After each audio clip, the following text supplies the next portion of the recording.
GHMC Monda market corporator Deepika Kontham గారు మనతో పాటు మన స్టూడియోలో ఉన్నారు. వారితో మాట్లాడదాం. నమస్తే మ్యామ్. నమస్తే అండి మేడం, మీ గురించి చాలా విన్నాము. ప్రజలకు చేసే సేవ అయిన పబ్లిక్లో మీకు మంచి టాక్ ఉంది.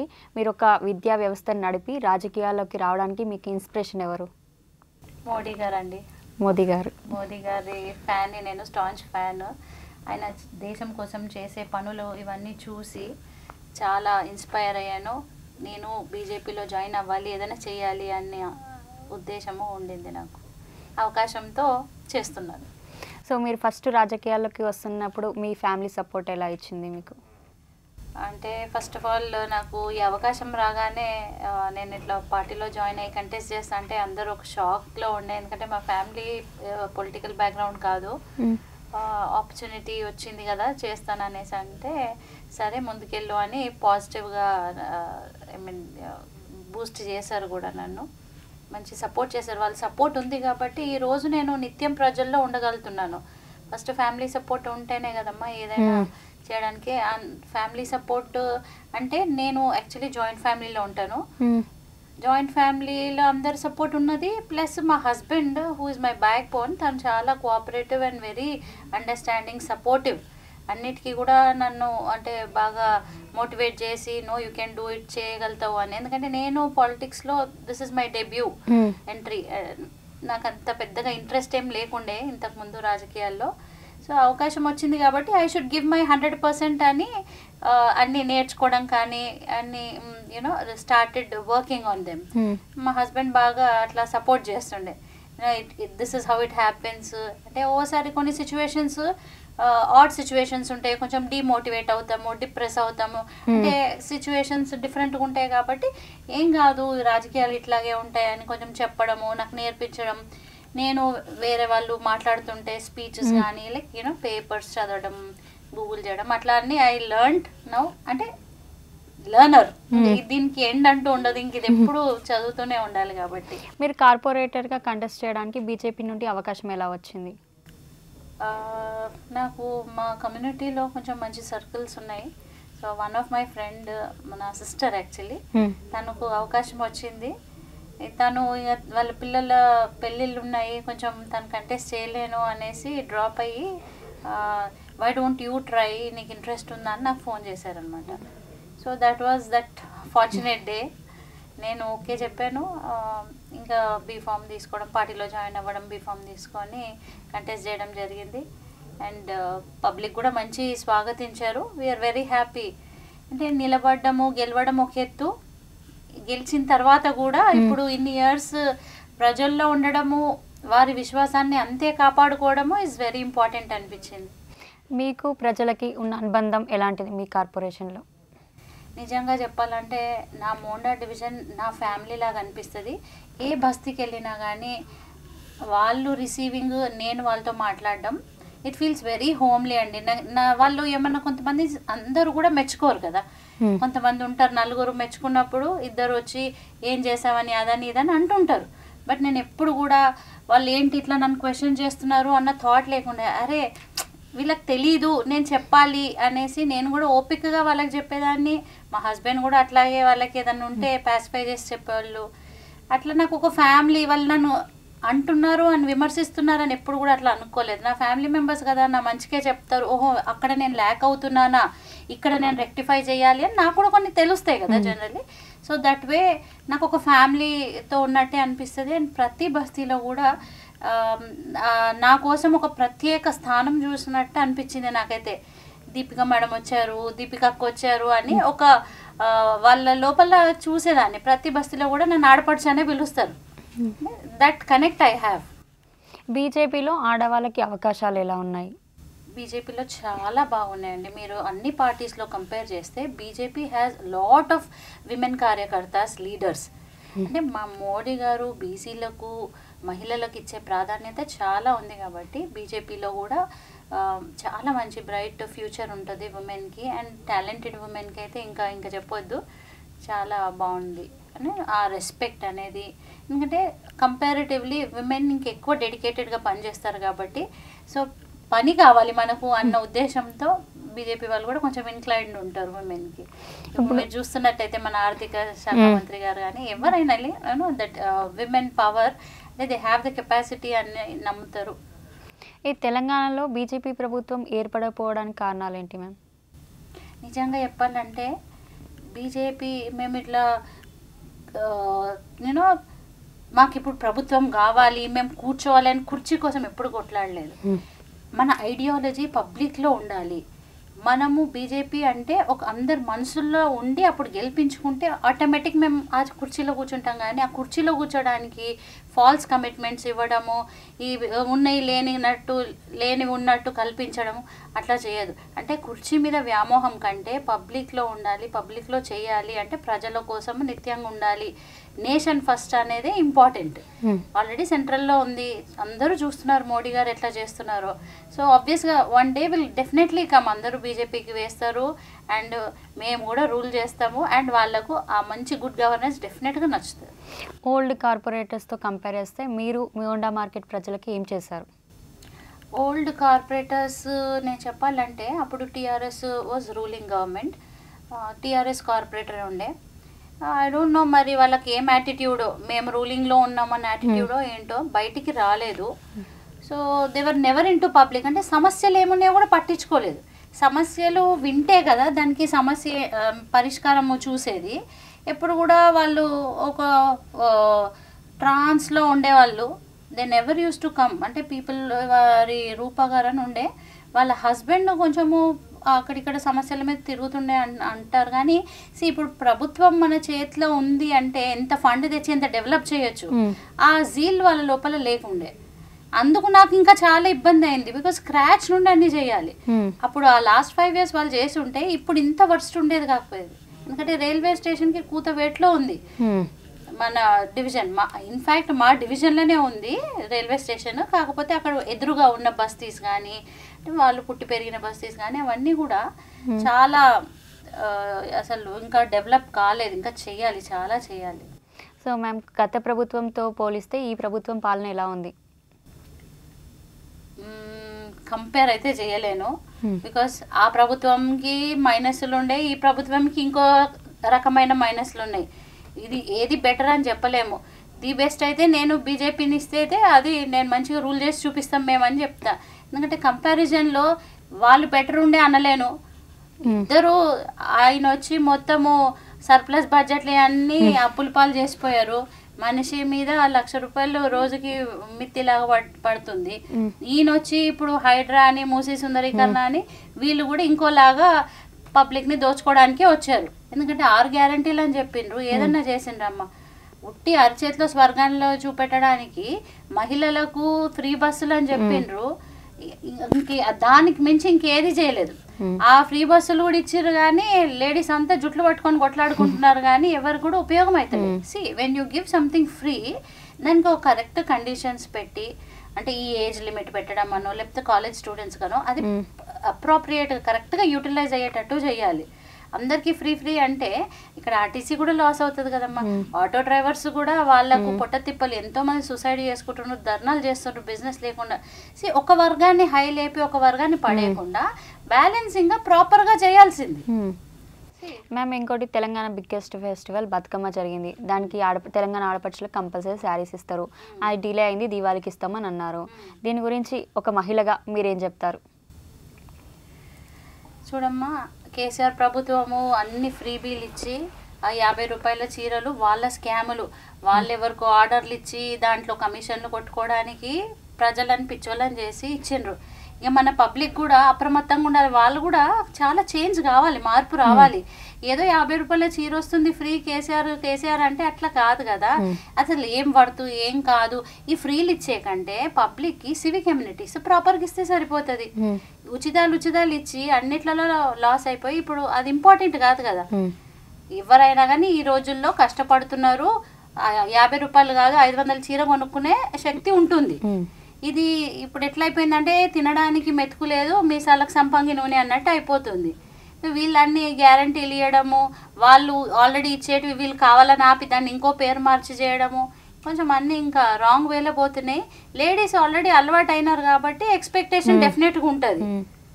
బీజేపీ అనట్లేదు ఇవ్వాలి, ఎందుకంటే ఇప్పుడు రంజాన్కి ఇచ్చినప్పుడు మరి క్రిస్మస్కి ఇచ్చినప్పుడు బతుకమ్మకు వై నాట్ ఇవ్వాలి, డెఫినెట్గా ఇవ్వాలి. ఇంతమంది ఆడపడుచులు ఉన్నారు, ఆల్రెడీ ఇచ్చిన అలవాటు ఉంది, వీళ్ళకి తీసుకునే అలవాటు ఉండే కాబట్టి ఇస్తే బాగుంటుంది. కాకపోతే ఓకే అట్లీస్ట్ జెన్యున్గా ఇంకేదన్నా వేరే స్కీమ్లో ఇచ్చినా కానీ బాగుంటుంది అనేసి. సో బీజేపీ పార్టీ అనేది హిందూయిజాన్ని బేస్ చేసుకున్న పార్టీ. సో మన తెలంగాణలో హైదరాబాద్లో ఇన్ని టెంపుల్స్ మీద జరుగుతున్న అఘాయిత్యాలు, మరి వీటిపైన బీజేపీ ఎందుకు యాక్షన్స్ తీసుకోవట్లేదు, ఎలాంటి చర్చలకు రావట్లేదు, ఎందుకమ్మా బీజేపీ ఎందుకు యాక్షన్ తీసుకుంటలేదని మీరు అనుకుంటున్నారు? What we have to do we're definitely doing.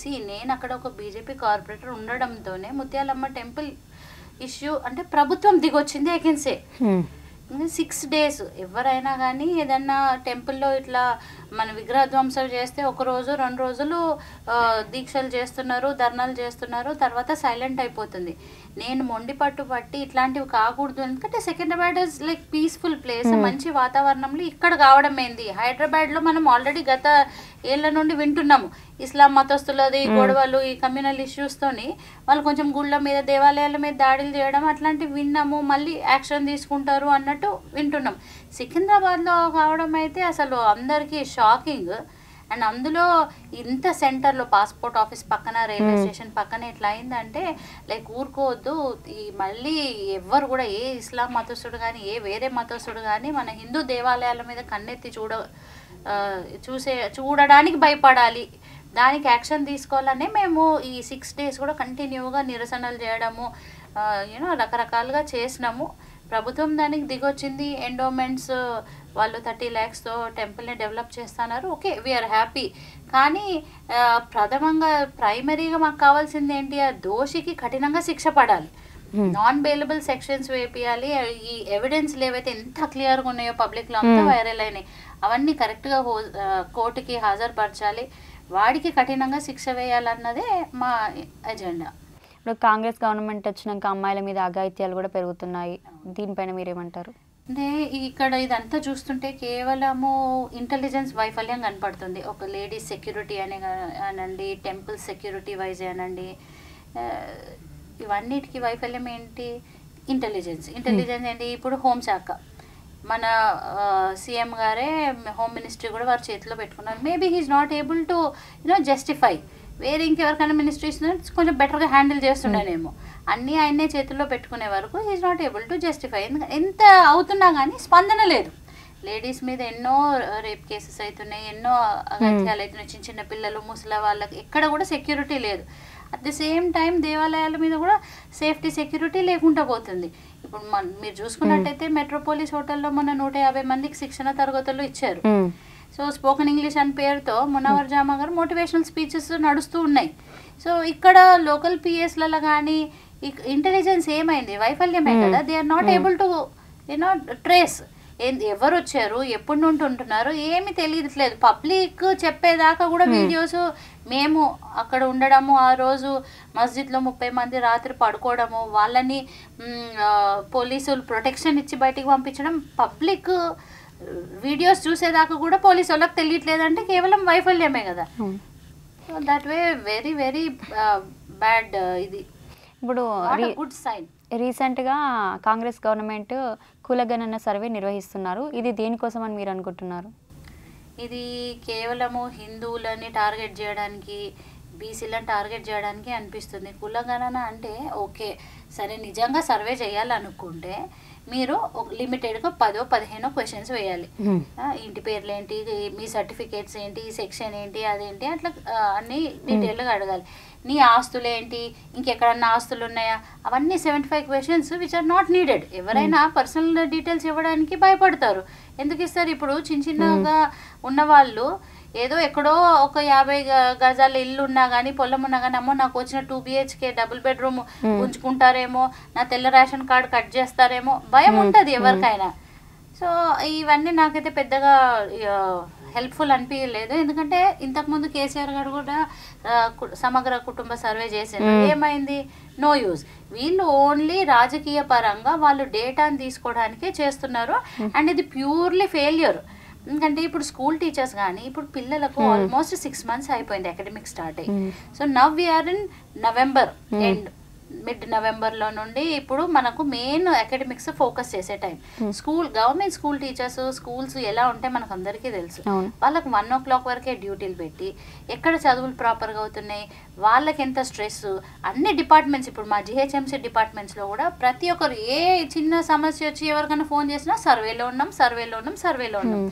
So అక్కడ వాళ్ళు ఫ్రస్ట్రేట్ అయిపోతున్నారు. ఇక్కడ వర్క్ ప్రెషర్, ఇక్కడ survey pressure. What is it helping about? ఎవరికి యూజ్ అవుతుంది? No point.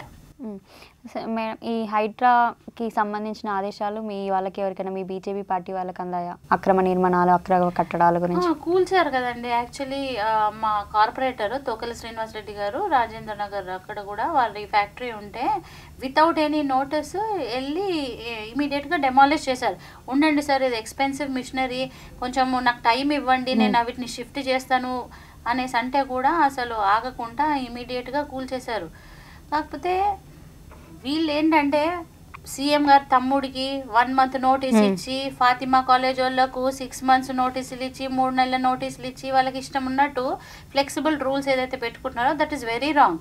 మరి మూసీ సుందరీకరణ అని చెప్పి రాత్రి ఎఫ్టీఎల్లో ఉన్నారని చెప్పేసి వాళ్ళ దగ్గర కూడా బీద వాళ్ళ దగ్గరికి వెళ్ళేసి రాత్రి గులగొడుతున్నారు.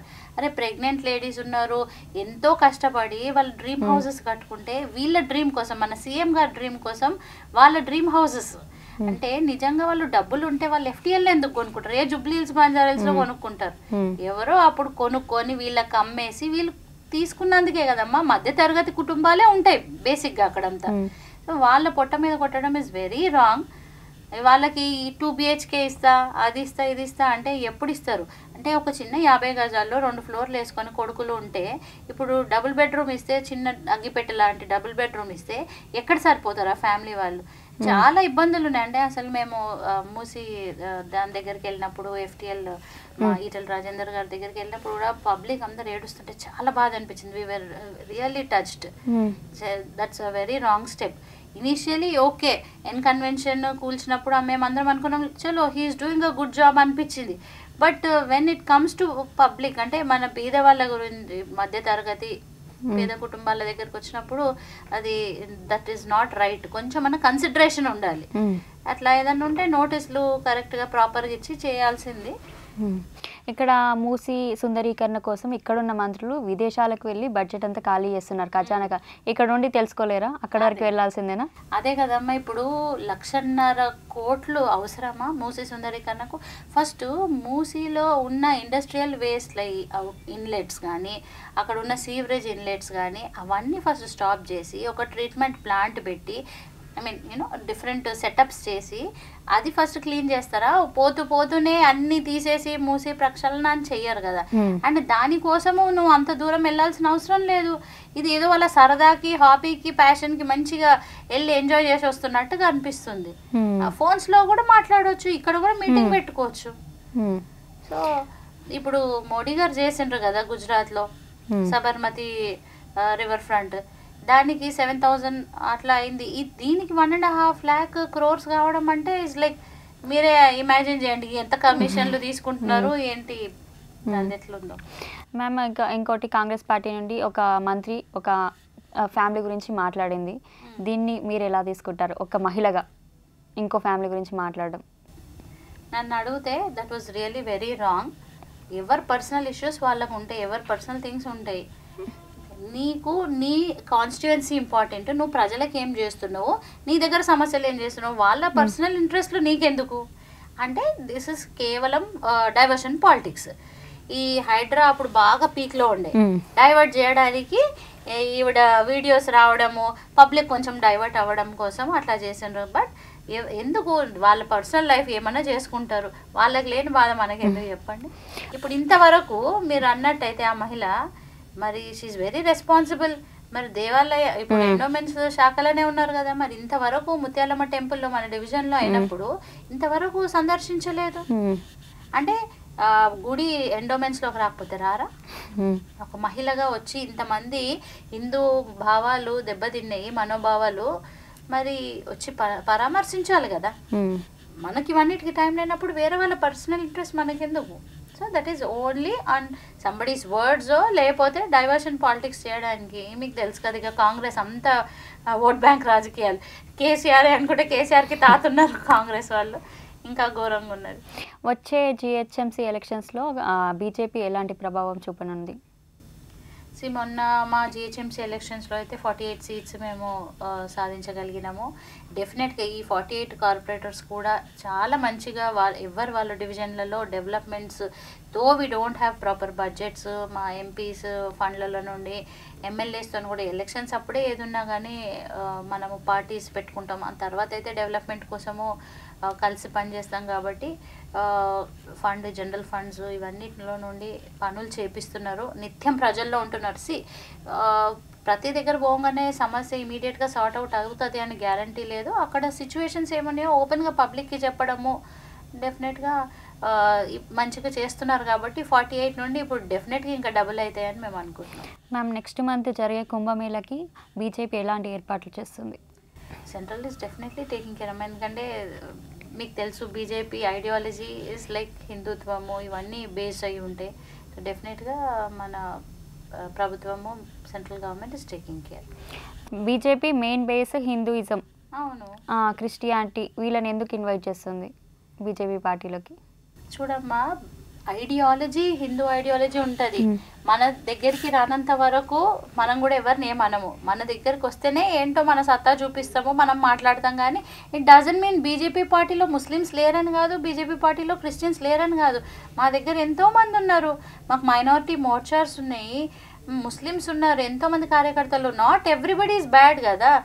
మేము ఈ కల్ప్రిట్స్ ఎవరైతే ఇట్లా చేస్తున్నారో వాళ్ళతో అందరికీ మచ్చ వస్తుంది, అంతేగాని ఎవరైతే చేస్తున్నారో వాళ్ళని అంటాం. కానీ ఏ ముస్లిము మా దగ్గరికి రావద్దు అని ఎప్పుడు కూడా అనలేదు. So BJP ideology only Hindu party అనట్లేదు. One of the ideology is Hindu ధర్మం దేశం కోసం పనిచేస్తాము, ధర్మం కోసం పనిచేస్తాము is one of the ideology. It doesn't mean వేరే పార్టీలని వేరే మతాలని మేము డిస్రెస్పెక్ట్ చేస్తాము అని కాదు. నెక్స్ట్ ఎలక్షన్స్లో మీరు ఎమ్మెల్యే పదవి ఎక్స్పెక్ట్ చేస్తున్నారా? ఇప్పుడు నెక్స్ట్ అయితే ఫస్ట్ కార్పొరేషన్ ఎలక్షన్స్ ఉన్నాయి.